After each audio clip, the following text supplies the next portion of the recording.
Headlines TV நேயர்களுக்கு சதீஷ் ராவின் வணக்கங்கள். இந்த பதிவு குரு பெயர்ச்சி 2025 பற்றியது.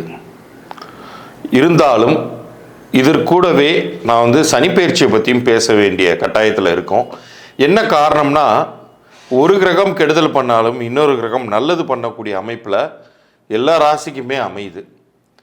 இந்த 2025ங்கிறது மிக மிக வித்தியாசமான ஆண்டாகவே இருக்க போகுது. இதை பார்க்கக்கூடிய நேயர்கள், இதற்கு முன்னாடி நீங்கள் நிறைய ராசி பலன்கள் பார்த்துருப்பீங்க, நிறைய பேர் பயமுறுத்தியிருப்பாங்க. தயவுசெய்து அந்த எண்ணங்களெல்லாம் ஓரமாக வச்சுட்டு இதை முழுசாக பாருங்கள். உங்களுக்கு எந்த கிரகம் கை கொடுத்து காப்பாற்றுது, எந்த கிரகம் கைவிட்டாலும் நீங்கள் பிழைப்பீர்கள் அப்படிங்கிற எல்லா தகவல்களும் இதில் நான் சொல்ல போகிறேன். அதுலேயும் குறிப்பாக நான் எப்போதும் சொல்வது போல், கிரகங்கள் என்னதான் நமக்கு கெடுதல்கள் பண்ணாலும் ஒவ்வொருவருடைய பிறந்த தேதி கூட்டு எண் அப்படிங்கிற எண்களுமே கிரகத்திற்குள்ளார தான் வருது. ஆனால் அதை நம்ம எண் கணிதம் அப்படின்னு சொல்கிறோம். ஒரு பக்கம் இப்போ நம்ம பிளானட்டரி ரீதியாக ஒரு ஜாதக ரீதியாக பலன்கள் எப்படி இருக்கும் அப்படிங்கிறத நம்ம சொல்ல போகிறோம். இந்த ஜோதிட ரீதியான பலன்கள்லேயே எண்ணியல் ஜோதிடம்னு ஒன்று இருக்குது. அதுவுமே கிரகங்கள் சார்ந்தது தான், உங்கள் பிறந்த தேதி கூட்டு எண்.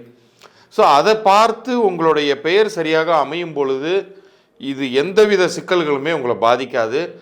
அது உங்களை பெரிய அளவுக்கு காப்பாற்றும்.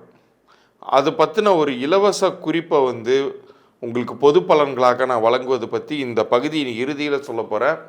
கவனமாக பார்த்துட்டு வாங்க. அந்த இறுதி பகுதியும் பார்த்துட்டு உங்களுக்கான டீட்டெயில் நீங்கள் அனுப்பிச்சி வைக்கும்போது உங்களுக்கான இலவச பலன்களை நான் சொல்லுவேன். தயவு செய்து மறுபடியும் சொல்கிறேன், அந்த இலவச பொது பலன்களில் நான் என்னென்ன தரப்போகிறேன், எண்கணித ரீதியாக மட்டும்தான் பேச போகிறேங்கிற விஷயங்கள்லாம் அதில் இருக்கும். முழுமையாக பார்த்துட்டு அதன் பிறகு எனக்கு வாட்ஸ்அப்பில் எனக்கு மெசேஜ் அனுப்புகிற மாதிரி இருக்கும். ஃபோன் எதுவும் பண்ண வேண்டாம், வாட்ஸ்அப்பில் மட்டும் மெசேஜ் அனுப்புங்க. விருச்சிக ராசிக்கு இந்த 2025 எப்படி இருக்க போகுது அப்படிங்கிறத பார்க்கும்போது, வரக்கூடிய மே 15 இவர் ரிஷபத்திலிருந்து மிதுனத்துக்கு நகர்றார் குரு பகவான். இது உங்களுக்கு அஷ்டமஸ்தானம் தான், 8ஆம் வீட்டுக்கு தான் குரு வராரு. ஆனால் அவர் கரெக்டாக சொல்லணும்னா இந்த மே பெயர்ச்சி காலம் வரைக்குமே நீங்கள் அந்த அஷ்டமஸ்தானம் நெகட்டிவான ஸ்தானம் அப்படின்லாம் நீங்கள் பயப்பட வேண்டாம். காரணம், தற்போது உங்களுக்கு 7ஆம் வீட்டில் அவர் இருக்கார். இந்த 7ஆம் வீடு அப்படிங்கிறது மங்களஸ்தானம், மாங்கல்யஸ்தானம், சுப பலன்களை தரக்கூடிய ஸ்தானம். அந்த இடத்துல குரு தற்போது இருக்கார். எல்லாத்துக்கும் மேலே குருவோடைய உங்களுக்கு எப்போதுமே குரு ஒரு ப்ராமிஸ் மட்டும் பண்ணுவார். நான் கெடுதல்கள் பண்ணுறதை வேணால் முழுமையாக தவிர்த்துக்கிறேன், நல்லதுங்கிறத மட்டும் எதிர்பார்க்காது. இதுதான் குரு மேக்சிமம் தரக்கூடிய பனிஷ்மெண்ட். கெடுதல்கள் அப்படிங்கிறது அவருக்கு பண்ண வராது. ஏன்னா அவர் முழு சுபமான ஒரு கிரகம். நீங்கள் வேறு ஏதாச்சும் பயிற்சி பலன்கள் பார்த்துட்டு நமக்கு எங்கே நல்லது நடக்க போகுது அப்படின்னு நினச்சிக்கிட்டு இருந்தீங்கன்னா, இந்த காலகட்டத்தில் ஏதாவது ஒரு ரூபத்தில் குருவோடைய அருளோல உங்களுக்கு நல்லது அப்படிங்கிறது நடக்கும். இன்னொரு பக்கம் பார்த்தீங்கன்னா, அர்த்தாஷ்டம சனிங்கிறது முடிவுக்கு வருது. உங்களுக்கு இவ்வளோ நாள் சனி ஒரு இடத்துல இருந்தார் இல்லையா, அது ஸ்தானம் உங்களுக்கு நல்லது பண்ணக்கூடிய ஸ்தானம் கிடையாது. அந்த இடத்தை விட்டு நகர்றார். ஸோ இது என்ன மாதிரியான சுபபலன்களை உண்டு பண்ணும் அப்படின்னு சொல்லி கேட்டிங்கன்னா, யாருக்காச்சும் உங்கள் வீட்டில் திருமணம் ஆகாமல் தள்ளி போயிட்டே இருந்துச்சுன்னா, இந்த காலகட்டத்தில் மிக சரியான ஒரு வரன் அமைந்து மன மகிழ்ச்சியை தரக்கூடிய அற்புதமான திருமண வாழ்க்கைக்குள்ளார நீங்கள் போவீங்க.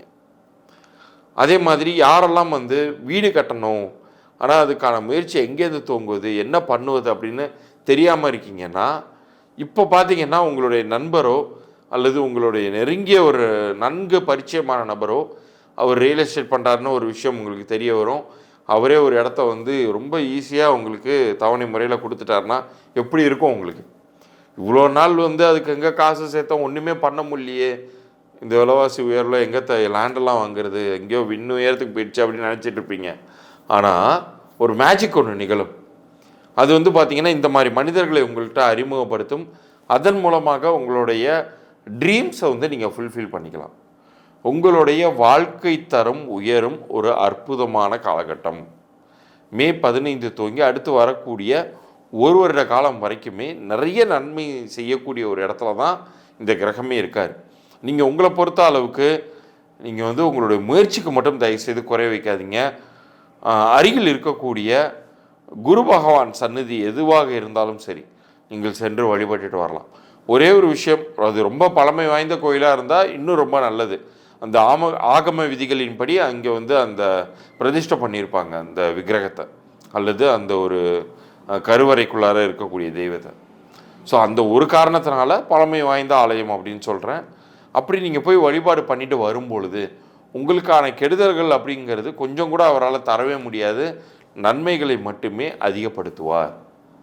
ஆனால் ஒரு சில நேரங்களில் உங்களுடைய அவசரத்துக்கு ஒரு சில காரியங்கள் முடியாமல் இருக்கலாம். அதுக்காக கவலைப்படாதீங்க.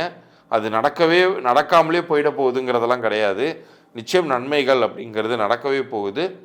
அது கொஞ்சம் காலம் தாழ்த்தி நீங்கள் அதை அனுபவிக்கப் போகிறீர்கள், நல்லது நடப்பதை ஏற்றுக்கொள்ளப் போகிறீர்கள் அப்படின்னு நம்ம எடுத்துக்கலாம். ஏன்னா ஒரு சில பேர் என்ன சொல்லுவாங்க, எனக்கு இப்போ வரைக்கும் நல்லது நடக்கலை, இப்போ நீங்கள் சொல்கிறத மட்டும் எனக்கு எப்படி என்னால் ஏற்றுக்கவே முடியலன்னு நினைக்கலாம். பட் ஆனால் அதுதான் உண்மை. உங்களுக்கு நல்லது நடக்கக்கூடிய ஒரு காலகட்டத்துக்கு நெருங்கி வந்துட்டீங்க. அஷ்டம குரு அப்படின்னு ஒன்று இருந்தால் கூட இன்னொரு பக்கம் சனி வந்து உங்களுக்கு ஃபேவர் பண்ணக்கூடிய ஸ்தானத்தில் வரதுனால குரு வந்து உங்களுக்கு கெடுதல் பண்ண மாட்டார் அப்படிங்கிறத உறுதியாக நம்பலாம். இவ்வளோ நேரம் நீங்கள் பார்த்தது அந்த குரு கிரகம் நின்ற இடம், இப்போ நிற்க போகிற அந்த கோச்சார ரீதியான பலன்கள் உங்களுக்கு என்ன மாதிரி இருந்துச்சு அப்படிங்கிறது, கூடுதலாக சனி கிரகம் உங்களுக்கு என்ன பண்ண போகுதுங்கிறத பற்றியெல்லாம் பார்த்தோம்.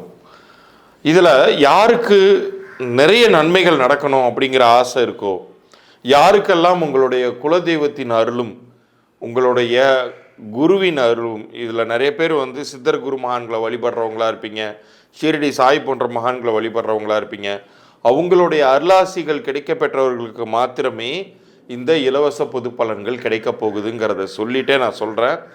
இந்த பகுதியை பார்த்து கொண்டிருக்கக்கூடிய உங்கள் அனைவருக்குமே உங்களுடைய பெயர் என்ன கிரக ஆதிக்கத்தில் வருது, பெயரினுடைய எண் என்ன, அந்த பெயர் எண் வந்து உங்கள் பிறந்த தேதிக்கும் கூட்டு எண்ணிற்கும் பொருந்தி இருக்கா, உங்கள் பிறந்த தேதி வந்து எந்த கிரகத்தை குறிக்குது, அதற்குரிய குணங்கள் என்ன, எல்லாத்த பற்றியும் நான் வந்து இலவச பொது பலன்களாக உங்களுக்கு அனுப்ப போகிறேன்.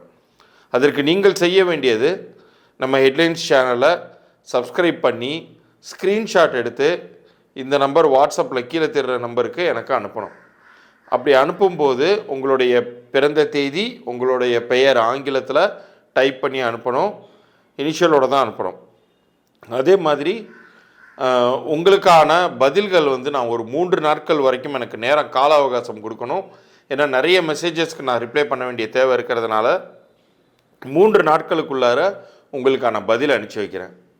இதில் குறிப்பாக யாராச்சும் வியாபாரம் செய்து கொண்டிருந்தீர்கள் என்றால் உங்களுடைய வியாபார பெயரையுமே நீங்கள் அனுப்பலாம். ஏன்னா ஒரு வியாபாரம்ங்கிறது ஒரு வாழ்வாதாரத்தை நிர்ணயிக்கக்கூடியது, உங்களுக்கான வருமானமே அதாங்கும்போது அதுவும் சரியாக பொருந்தி இருக்கா, அப்படி பொருந்தலைன்னா என்ன பண்ணணும் அப்படிங்கிறத அந்த இலவச பொது பலன்கள்லேயே என்னுடைய ஃபர்தர் கன்சல்டேஷன் பற்றி நான் உங்களுக்கு சொல்லி ரெக்கார்ட் பண்ணி அனுப்புவேன். யாருக்கெல்லாம் பெயர் நல்லா இருக்கோ அவங்களுக்கு நல்லா இருக்குங்கிற தகவல்களையுமே அதில் நான் சொல்கிறதா இருக்கேன். பெயர் நல்லா இருக்கும் பொழுது, இப்போ நம்ம பார்த்தோம் இல்லையா, அந்த கிரக பயிற்சிகள் உங்களுக்கு கெடுதல் பண்ணுங்கிற ஒரு அமைப்பு இருந்தாலுமே கூட பெரிதளவில் நீங்கள் பாதிக்கப்படவே மாட்டீங்க, காப்பாற்றப்படுவீர்கள். பெயர் சரியில்லை, பெயர் எண்ணிலையும் திருத்தம் பண்ணணும், மறுபடியும் அழுத்தம் திருத்தமாக சொல்கிறேன், திருத்தம் பண்ணணும், பெயரை முழுசாக மாற்றுவது கிடையாது, திருத்தம் பண்ணணுங்கிற தேவை இருந்தால் நிச்சயம் சொல்கிறேன், உங்களுடைய வாழ்க்கையில் இந்த 2025 ஒரு பெரிய நல்ல மாற்றத்தை உங்களுக்கு இறைவன் கொடுக்கறதுக்கு காத்துக்கிட்டு இருக்காருன்னு சொல்லலாம். அந்த திருத்தம் பண்ணுவதற்கான விஷயங்களை பற்றியெல்லாம் என்னுடைய இலவச பொது பலன்களில் நான் உங்களுக்கு அனுப்பி வைக்கிறேன். மீண்டும் இதே போல் ஒரு சுவாரஸ்யமான பதிவில் ராகு கேது என்ன செய்யும், சனி வந்து எப்படி உங்களுக்கு மேற்கொண்டு நல்லது பண்ண போகுது, எந்த காலகட்டத்தில் பண்ண போகுது, சுக்கிர பயிற்சி, இதை பற்றி எல்லாம் வந்து அடுத்தடுத்த பதிவுகளில் நான் உங்கள்கிட்ட பேசுகிறதா இருக்கேன். நன்றி, வணக்கம்.